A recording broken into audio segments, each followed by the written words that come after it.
श्री गणेशाय नमः। ताप्ती जी में पितरों को जल तर्पण की महिमा के बारे में मैं आपको बताने जा रहा हूँ। गोकर्ण मुनि ने कहा, जिसके तट पर ऋषि मुनियों के आश्रम हैं तथा सुर असुर आदि सभी देवताओं द्वारा पूजित ऐसी यह पवित्र सूर्यपुत्री ताप्ती जी जो मेरे मन को पवित्र करती हैं। पूर्व काल में कैलाश पर्वत पर त्रिपुरारी भगवान शंकर माता पार्वती के साथ प्रसन्न मुख हो बैठे थे। तभी उन्होंने स्वामी कार्तिकेय के पूछने पर सूर्यपुत्री माँ ताप्ती महिमा का वर्णन सभी को सुनाया। मुनि बोले, गंगा जी का महात्मा हमने सुना है, किंतु सूर्यपुत्री ताप्ती की महिमा का महत्व हमने नहीं सुना। कृपया हमें भी ताप्ती के महत्व के बारे में बतलाइए। शंकर जी बोले, सूर्यपुत्री ताप्ती जी की बड़ी महिमा और महात्मा है। श्री नारद मुनि ने मेरे ही कहे अनुसार ताप्ती जी का पुराण चुराया था, जिससे ताप्ती जी का महत्व पृथ्वी लोक पर कम ही लोग जान पाए। ताप्ती जी के महत्व के आगे मेरा मान कम होगा, ये जानकर गंगा जी पृथ्वी लोक पर जाने को तैयार नहीं थी। ताप्ती जी का पुराण नारद मुनि द्वारा छिपाए जाने पर अपना महत्व पृथ्वी लोक में बढ़ जाएगा, ये जानकर गंगा जी पृथ्वी पर आने के लिए शायद तैयार हो जाती हैं। पृथ्वी लोक पर जब गंगा, सरयू, नर्मदा, गोमती, साबरमती आदि नदियां नहीं थी, जब ब्रह्मा सृष्टि की रचना कर रहे थे, तब से धरती लोक पर सूर्यपुत्री ताप्ती जी का अवतरण हुआ है। गंगा जी में स्नान करने से, नर्मदा जी के दर्शन करने से और माँ सरस्वती के संगम का जलपान करने से जो पवित्रता प्राप्त होती है, वही पवित्रता माँ ताप्ती के स्मरण करने मात्र से मनुष्य को प्राप्त होती है। भगवान सूर्य देवता के पसीने से उत्पन्न यह सूर्यपुत्री माँ ताप्ती जी ऐसी प्रतीत होती हैं जैसे सुमेरु पर्वत शिखर से मानो धर्म की रेखा उतरी है, जो अतः सुंदर प्रवाह के साथ प्रवाहित है। इसके सुंदर प्रवाह में जिन जिन नदियों का संगम हुआ है, वो नदियां भी इनके जल में पवित्र बनी हैं तथा इसके जल की धारा समुद्र में मिलने से वह भी कृतार्थ हुआ है। संसार के पापियों के लिए यह दुर्लभ, यह पवित्र तीर्थ है। स्कंद बोले, हे पितामह, सूर्यपुत्री माँ ताप्ती जी का पृथ्वी लोक पर अवतरण सर्वप्रथम किस प्रकार हुआ? उनके जन्म के समय पृथ्वी पर विश्वकर्मा भगवान ब्रह्मा व भगवान सूर्य भी नहीं थे।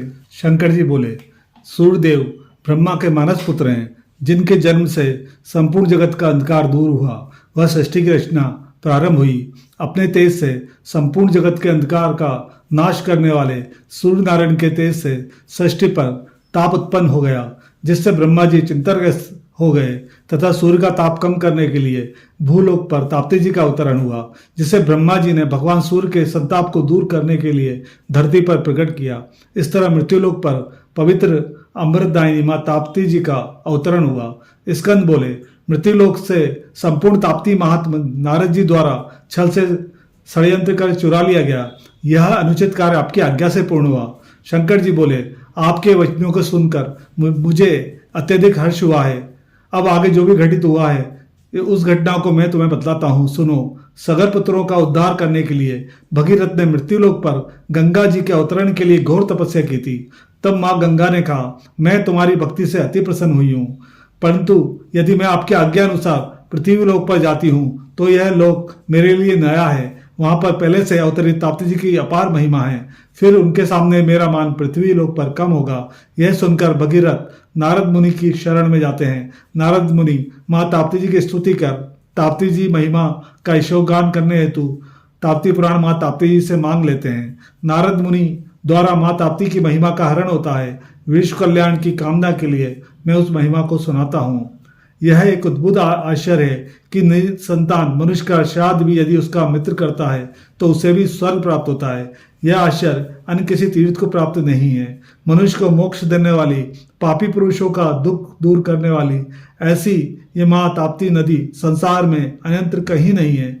कन्या राशि में सूर्य ग्रहण दुर्लभ होता है। ऐसा यह दुर्लभ सहयोग देवताओं को भी जल्द प्राप्त नहीं होता है, मनुष्य को भी यह दुर्लभ सहयोग प्राप्त नहीं होता। यह अद्भुत सत्य है। भगवान श्री राम ने सनंदन मुनि की कृपा से अपने पिता दशरथ की उत्तर क्रिया की थी। इसलिए हे पुत्र, ताप्ती जी के जल में स्नान करने से अपने वस्त्रों के छींटे मात्र से ही पूर्वजों को तृप्ति प्राप्त होती है और वे तर्पण, श्राद्ध आदि क्रिया किए बिना ही स्वर्गलोक में चले जाते हैं। त्रेता युग में राजा दक्ष की पुत्री सती अपने पिता द्वारा अपने व शंकर भगवान के अपमान को सहन न कर स्वयं को आग में भस्म कर लेती है। उस सती की आत्म शांति के लिए भगवान शंकर भी तर्पण करते हैं, जिससे उनकी आत्मा को प्रेत योनि से मुक्ति मिलती है। उसी समय आकाश से आकाशवाणी होती है कि हे महादेव, आपके हाथों सती का तर्पण करने पर उन्हें प्रेत योनि से मुक्ति मिल गई। गिरिजा संगम अत्यंत प्रभावशाली है। इस स्थान पर तर्पण करने पर पूर्वजों को मुक्ति मिलती है। राम क्षेत्र में यह दुर्लभ संगम है। राजा दक्ष को अपनी पुत्री सती को आत्मदाह करने के लिए प्रेरित करने पर पुत्री हत्या के दोष से मुक्ति मिली थी। इस दुर्लभ गिरिजा और ताप्ती संगम पर यथाविधि स्नान करके योगाभ्यास, सांख्य योग के तत्व ज्ञान के बिना भी इस तीर्थ का सेवन करने से परम पद को पाते हैं। इस पवित्र संगम पर अज्ञानी पापी मनुष्य भी स्नान करता है तो वह पवित्र हो जाता है। हे पुत्र, पूर्व काल में विराटनगर जाने के पहले अर्जुन ने गौ सेवा के लिए अपने बाणों को धोने के लिए इसका उपयोग किया था। यही अर्जुना नाम की सिंधु नदी ताप्ती जी के साथ बही है।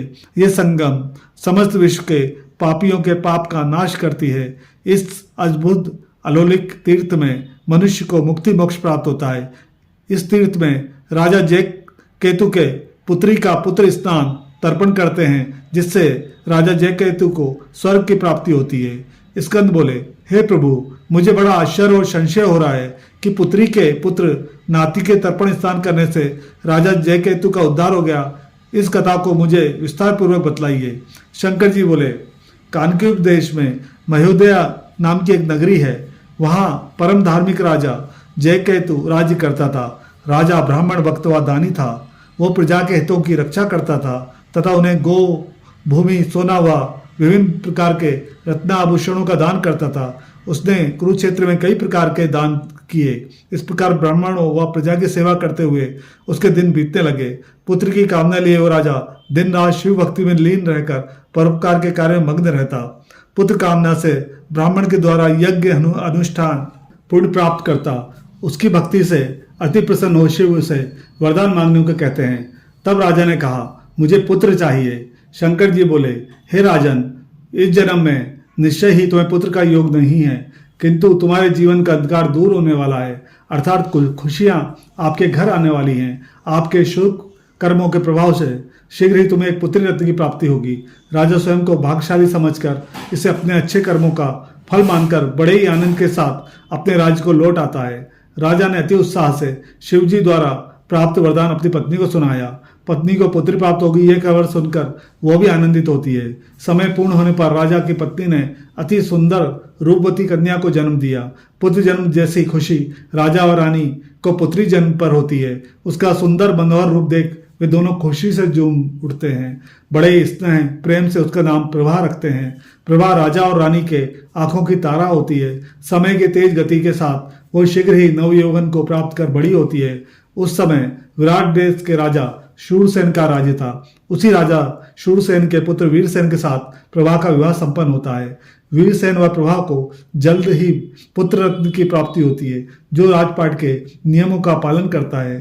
पुत्री को पुत्र हुआ यह संदेश सुन राजा जयकेतु अत्यंत प्रसन्न होता है। वह मन ही मन ये सोचता है कि मैं पुत्रवान हुआ हूँ। वह सत्य सिंधु नाम से प्रसिद्ध होता है।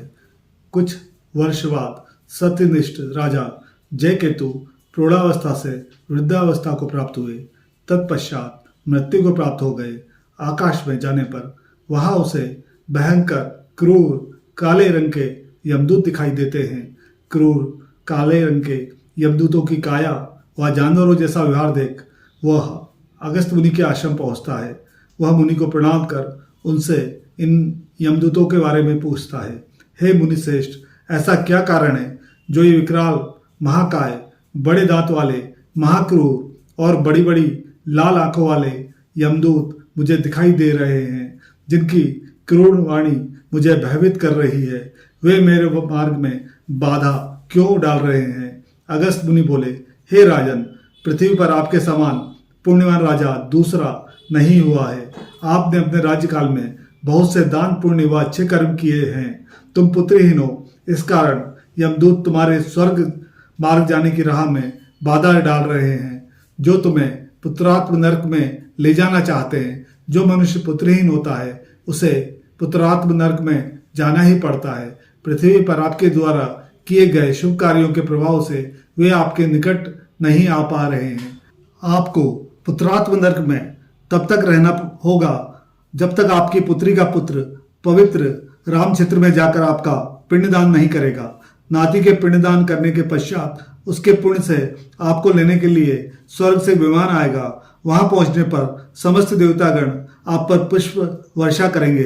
अतः हे पुत्र, तुम अभी धर्मराज के पास जाओ। ऐसा कहकर अगस्त मुनि चले गए। राजा धर्मराज के पास जाते हैं।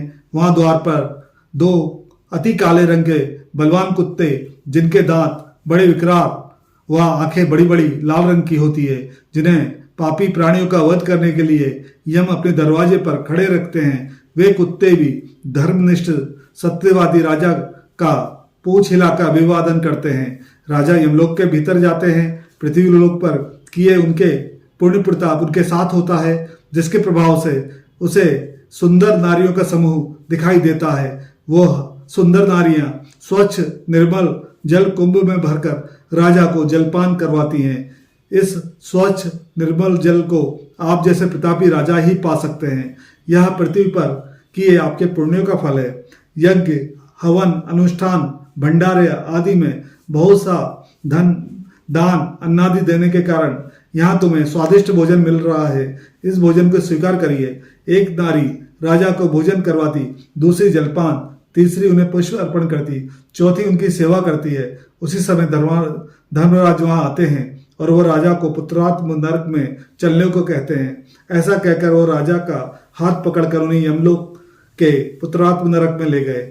वहां उन्होंने उस नरक में जीवों को देखा जिसे यमराज मारते हैं। वह उनसे नरक में बार बार डुबकी लगवाई जाती है, जिसे देख राजा का मन करुणा से भर आता है। वह यमराज से इन जीवों की मुक्ति की प्रार्थना करता है।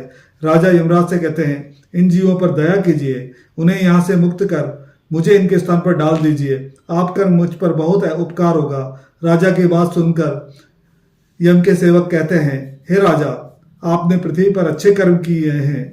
इन जीवों ने पृथ्वी पर बहुत पाप किए, इसलिए इन्हें नरक मिला। आपके कर्मों के प्रभाव से ही आपको नरक में भी इतना अच्छा उत्तम स्थान प्राप्त है। राजा कहते हैं, मेरी विनती है कि हे यमदूतों, आप इन जीवों को भले ही ना छोड़ो, किंतु इन्हें प्रताड़ित भी मत करो। इनकी पीड़ा देख मुझे दुख हो रहा है। राजा की आज्ञा को मान यमदूत उन जीवों पर दया करते हैं। वह उन्हें नहीं मारते। राजा प्रतिदिन अपने भोजन से आधा भोजन उन जीवों को देता है। कुछ समय बाद राजा का दौहित्र अर्थात पुत्री का पुत्र सत्य सिंधु 16 वर्ष का हो गया। ऋषि बोले, सभी तीर्थों का तीर्थराज रामेश्वर तीर्थ है, जो ताप्ती तट पर स्थित है। जब कन्या राशि में दुर्लभ सूर्य ग्रहण योग आए, तब इसमें स्थान अति उत्तम है। सुमंत ऋषि बोले, हे राजकुमार, जब सूर्य कन्या राशि में हो, तब राम क्षेत्र के जल सेवन से 21 कुलों का उद्धार हो जाता है। जैमिनी ऋषि बोले, यहाँ राम क्षेत्र में नैमिषारण्य तीर्थ है। इस तीर्थ का ज्ञान मुझे दिव्य दृष्टि से हुआ है। इस तीर्थ के समान पृथ्वी लोक पर अन्य कोई तीर्थ नहीं है। पवित्र तीर्थ रामेश्वर पहुंचकर सत्य सिंधु ने विभिन्न रत्नों आभूषणों का दान किया, अन्न दान कर दिन रात गौ सेवा की तथा अपने पूर्वजों का तर्पण किया। उसके इस कार्य के प्रभाव से स्वयं देवदूत रत्न जड़ित विमान को लेकर राजा जयकेतु के पास आए। राजा जयकेतु पुत्रात्म नरक में यमदूत की पहरेदारी में सभी प्राणियों सहित बैठे थे। उन्हें देख यमदूत बोले, हे महिपाल, इस सूर्य के समान प्रकाशित विमान में बैठी है, क्योंकि आपकी पुत्री के पुत्र ने आपके लिए यह पद सम्मान दिलवाया है। यह उसके कर्म फल का प्रभाव है, जिसे आपको इस नरक से मुक्ति प्राप्त हो, स्वर्गलोक की प्राप्ति हो रही है। राजा जयकेतु बोले, हे देवदूत, मैं इन पापियों को छोड़कर स्वर्ग नहीं जा सकता, क्योंकि बहुत दिनों से मैं इनके साथ पुत्रात्म नरक में रहा हूँ। हे देवदूत, मैं इसी नरक में रहूंगा। आप चाहें तो इन पापियों को स्वर्ग ले जाएं। देवदूत बोले, आपके पुत्री से अधिक दौहित्र अर्थात पुत्री का पुत्र पृथ्वी पर है, जिसके शुभ कर्मों के प्रभाव से आपको नरक से मुक्ति मिली है, जिसके शुद्ध अंतकरण निर्मल वाणी की अभिज्ञा करने का सामर्थ्य भगवान इंद्र में भी नहीं है, जिसने अश्वमेध यज्ञ का पुण्य प्राप्त कर तीनों लोकों का उद्धार किया। हे जिसके पुण्य प्रताप से बहुत से धार्मिक कार्य संभव हुए हैं, ऐसी पुत्री जिसके आपके पुत्र जैसा पालन पोषण किया है, उसी पुत्री का पुत्र राम क्षेत्र के तीर्थ में गया था तथा उसने वहां सूर्य पर्व में स्नान कर बहुत सा दान दिया। उसी के पुण्य प्रताप से आपको भगवान विष्णु के स्वर्ग लोक की प्राप्ति हुई है। देवदूत बोले, इस राजा के नाती के पुण्य प्रभाव से इन पापियों का भी उद्धार होगा। देवदूत के ऐसा कहने पर राजा देवदूत से बोले, मेरे पुण्य में से आधा पुण्य इन पापियों को देने से क्या यह पापी स्वर्ग जा सकते हैं? राजा की बातों को सुन यमदूतों को संतोष मिलता है तथा वे सभी पापियों को दिव्य देहधारी बना बंधन मुक्त कर स्वर्ग जाने की आज्ञा देते हैं। यमदूत की आज्ञा से सभी पापी मनुष्य राजा जयकेतु व देवदूत विमान में बैठकर ब्रह्मा के भवन स्वर्ग लोक में जाते हैं। ऐसे पवित्र रामेश्वर तीर्थ की महिमा का जो श्रद्धा सहित श्रवण करेगा वह अश्वमेध यज्ञ जितना फल प्राप्त करेगा, इसमें कोई संशय नहीं है। इस तरह ताप्ती जी में स्नान कर जल तर्पण करने से पितरों को तृप्ति मिलती है। जय मां ताप्ती।